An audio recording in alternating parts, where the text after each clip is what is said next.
विनय दुबे मुंबई से हैं और उस दौरान उनके काफ़ी वीडियो वायरल हुए थे और वो कहीं ना कहीं अपनी मौजूदगी दर्ज करा रहे थे कि वो इलाहाबाद हाई कोर्ट आते हैं, बार बार वो डॉक्टर कफील खान की लड़ाई लड़ रहे हैं। उसमें आपका क्या स्टेटमेंट है, ये जानना चाहिए। मैं 138 करोड़ भारतीयों का शुक्रगुजार हूँ, सबने मेरी लड़ाई में साथ दिया है। पर मैं बस इतना ही कहना चाहूँगा कि किसी को भी, जब मेरी पत्नी मेरी वाइफ में फ्रंट पे आके खुद बोली उन्होंने जुलाई में कि आप पैसे नहीं लीजिए, तो किसी को पैसे जो है कलेक्ट नहीं करने चाहिए। जितना भी झुकाओगे उतनी तेज़ी से उठ के आएंगे। मैं योगी जी की आंख में आग डाल के बोल सकता हूँ कि मैं डरता नहीं हूँ।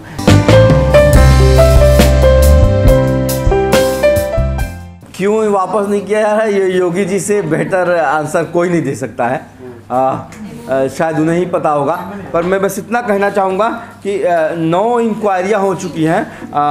9 बार जो है अलग अलग जांच इंक्वायरी, जिसमें जिला मजिस्ट्रेट गोरखपुर उत्तर प्रदेश, आयुक्त यानी जो कमिश्नर गोरखपुर जोन उत्तर प्रदेश, महानिदेशक चिकित्सा शिक्षा उत्तर प्रदेश, SGPGI लखनऊ की टीम, आपकी दिल्ली की वर्धमान मेडिकल कॉलेज की टीम, सेंट्रल गवर्नमेंट की टीम, मुख्य सचिव मुख्यमंत्री उत्तर प्रदेश की टीम, उच्च न्यायालय की टीम और भारतीय राष्ट्रीय महिला आयोग की टीम, ये 9 टीमों ने अपनी अपनी जांच रिपोर्ट समय समय पे मुझे मेडिकल निग्लिजेंस यानी कि और भ्रष्टाचार के मुद्दे पे मुझे क्लीन चिट दे दिए। इसके बावजूद मेरा निलंबन वापस नहीं हो रहा है। इसका कारण क्या है नहीं बता सकता, लेकिन इतना ज़रूर कहूँगा कि बाकी जो डॉक्टर्स थे, चाहे वो प्रिंसिपल साहब हो, चाहे जो ऑक्सीजन के इंचार्ज थे डॉक्टर सतीश कुमार, सबकी बहाली हो चुकी है। और उनका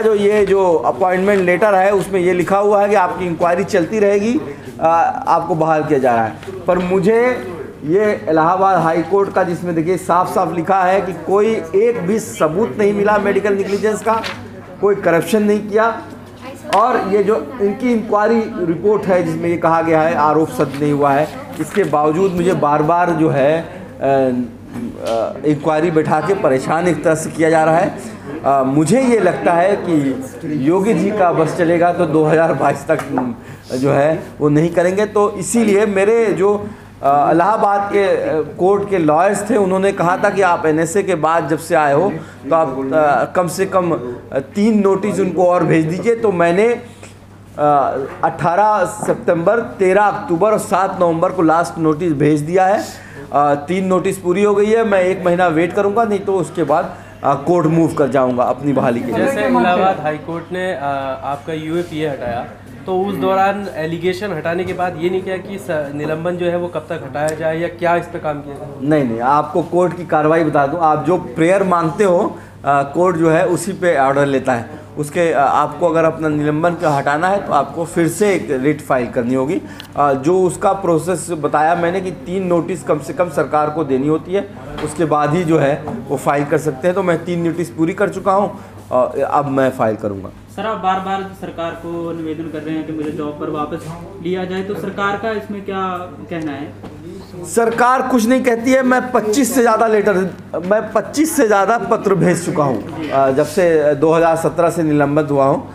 सरकार कोई जवाब नहीं देती है। हर इंक्वायरी ख़त्म होने के बाद दूसरी इंक्वायरी स्टार्ट हो रही है, उसका एक लेटर भेज देती है। एक सवाल है, विनय दुबे मुंबई से हैं और उस दौरान उनके काफ़ी वीडियो वायरल हुए थे और वो कहीं ना कहीं अपनी मौजूदगी दर्ज करा रहे थे कि वो इलाहाबाद हाई कोर्ट आते हैं, बार बार वो डॉक्टर कफील खान की लड़ाई लड़ रहे हैं। उसमें आपका क्या स्टेटमेंट है, ये जानना चाहिए। मैं 138 करोड़ भारतीयों का शुक्रगुजार हूँ, सबने मेरी लड़ाई में साथ दिया है। पर मैं बस इतना ही कहना चाहूँगा कि किसी को भी, जब मेरी पत्नी मेरी वाइफ में फ्रंट पे आके खुद बोली उन्होंने जुलाई में कि आप पैसे नहीं लीजिए, तो किसी को पैसे जो है कलेक्ट नहीं करने चाहिए थे। तो क्या आपको लगता है कि उन्होंने पैसे कलेक्ट किए थे? आई थिंक हम लोग आज हेल्प फॉर ऑल पे भी बात कर लें। ठीक है। नहीं सर, वो आप पर गंभीर आरोप लगा रहे हैं आजकल। गंभीर आरोप बहुत लोग लगाते हैं। देखिए, आप ये बता दीजिए, गंभीर आरोप लोगों ने लगाया कि मैं बिहार में चुनाव पे भी जाऊंगा और जो है नीतीश कुमार खिलाफ के बोलूँगा, मैं जो हूँ BJP के खिलाफ भी बोलूँगा। मैं बिहार के चुनाव में गया ही नहीं, मैं जो बैठा इस पर काम करता रहा। तो आप जानते नहीं विनय दुबे कौन है? मैं जो हूँ एकदम जो है इस पे काम कर रहा हूँ और इस पे ही काम करूँगा। अच्छा ठीक है। प्रियंका गांधी जी आपसे मिलने गई थी उस दौरान, उसके बाद भी काफ़ी चर्चाएं सामने मिलने आई थी। गई नहीं थी, वो मुझसे फ़ोन पे बात की थी। मैं बहुत छोटा आदमी हूँ, मुझसे मिलने कोई नहीं आया, लेकिन मैं उनसे ज़रूर मिला। हाँ जी, मैं उनसे ज़रूर मिला। प्रियंका गांधी का फ़ोन जो है 1 तारीख को, अगर आपको याद होगा, 1 सितंबर को जब मुझे छोड़ा गया था तो 10:30 बजे जो है इलाहाबाद हाई कोर्ट ने तुरंत रिहाई का ऑर्डर किया था। और ये order superintendent jail Mathura, district magistrate Aligarh, home minister जो योगी जी खुद हैं उत्तर प्रदेश को, उनको, और होम मिनिस्टर अमित शाह जी के ऑफिस को मिल गया था। लेकिन फिर भी मुझे 12 घंटे तक मुझे छोड़ा नहीं गया और मुझे कोशिश की गई किसी ना किसी में केस में फंसाने की। तो मेरे घर वाले परेशान थे। 11:30 बजे के करीब प्रियंका गांधी जी का मेरी वाइफ के पास फ़ोन आया था। उसमें उन्होंने कॉन्ग्रेचुलेशन के लिए फ़ोन किया था। मेरी वाइफ ने अप्रेंशन बताया कि मथुरा से गोरखपुर जो है 700 किलोमीटर दूर है, और चूँकि उत्तर प्रदेश के नीति है ठोक दो की नीति, तो कहीं मेरे हस्बैंड को भी रास्ते में कहीं ठोक ना दिया जाए। तो उन्होंने कहा कि मथुरा से राजस्थान जो है भरतपुर बॉर्डर है, पास में है, अगर आप भरतपुर पहुंच जाओगे तो कांग्रेस की गवर्नमेंट है, हम साथ दे देंगे, हम सिक्योरिटी दे देंगे। तो हम लोगों ने वहां से वहां चले आए। उनका मैं शुक्रिया करने दिल्ली आया था। प्रियंका गांधी जी खुद नहीं आई थी। सर, क्या सरकार है जो वो लोगों के जो मौलिक अधिकारों का वो दबाने की कोशिश कर रही है? कि जैसे आप आवाज़ नहीं उठा सकते, आप ही कह रहे हैं कि आप कंपेन करेंगे तो आप पर 188 धारा लगा दी जाएगी। सरकार हर किसी को, जो भी सरकार की नीतियों के खिलाफ होता है, उनको दबाने की कोशिश करती है। और पिछले 6 सालों में ये चीज़ें बहुत बढ़ गई हैं। जिस तरह से दमन किया जा रहा है, अभी भी बहुत से बच्चे जो है CNRC में, जामिया के, JNU के, और बंद हैं, अंदर बंद हैं। मैंने यूनाइटेड नेशन को भी इसके लिए लेटर लिखा था, यूरोपियन यूनियन को भी लिखा था।